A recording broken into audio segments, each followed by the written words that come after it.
सो घुटनों के अंदर जो दर्दें होती हैं ना, उसकी बेसिकली 6 रीजंस होती हैं।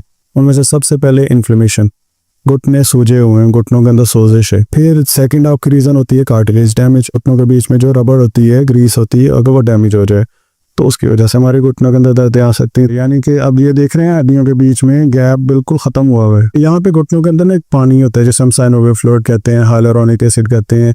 सो इस तरह का जो साइनोवियल फ्लूइड होता है, वो जो हमारा साइनोवियल फ्लूइड है वो बेसिकली हमारे यहाँ पे हम उसको आम जुबान में कह रहे होते हैं कि घुटनों की ग्रीस कम हो गई है। लेकिन नॉर्मल अगर रूटीन में मेडिकल पॉइंट ऑफ व्यू से मैं बात करूं तो कार्टिलेज लीजन्स जो होते हैं, जो कार्टिलेज के जो वियर एंड टेयर होता है, कार्टिलेज होता है लाइक ये मेरे फर्ज करें ये एक हड्डी है, दूसरी हड्डी है, ये दोनों इस तरह से पड़ी हैं। अब अगर तो ये मूवमेंट करेंगे तो इससे क्या होगा, ये तो टूट जाएगी या नोकदार हो जाएगी। तो इसके बीच में रबड़ होती है जिसे हम कार्टिलेज कहते हैं। उससे ये होता है कि जब ये मूवमेंट करते हैं तो वो रबड़ जो वो फ्रिक्शन नहीं होने देती, रगड़ नहीं आने देती, जिसकी वजह से क्या होता है, इसके ऊपर वेयर एंड टेयर नहीं होती, ये नोकदार नहीं होती। एज के साथ साथ, उम्र के साथ साथ ये घिसती जाती हैं, जिसकी वजह से ये नोकदार हो जाती है, फिर हमें दर्द हो। तीसरा, हमारी हड्डी कमज़ोर हो।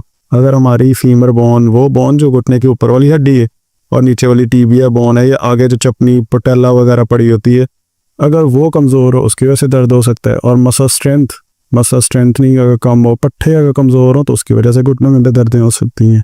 वेट, वज़न इतना ज़्यादा है जिसकी वजह से घुटने वो उठा ही नहीं पा रहे हैं, पट्टे कमज़ोर हैं, हड्डियाँ कमज़ोर हैं, जिसकी वजह से घुटनों के अंदर दर्दें होती हैं। और बहुत इंटरेस्टिंग चीज़, स्ट्रेस, टेंशन, एंग्जाइटी, इसकी वजह से भी आपको घुटनों के अंदर दर्दें होती हैं। ये तो हैं रीजंस जो कि हमारे घुटनों के अंदर दर्दें करती हैं।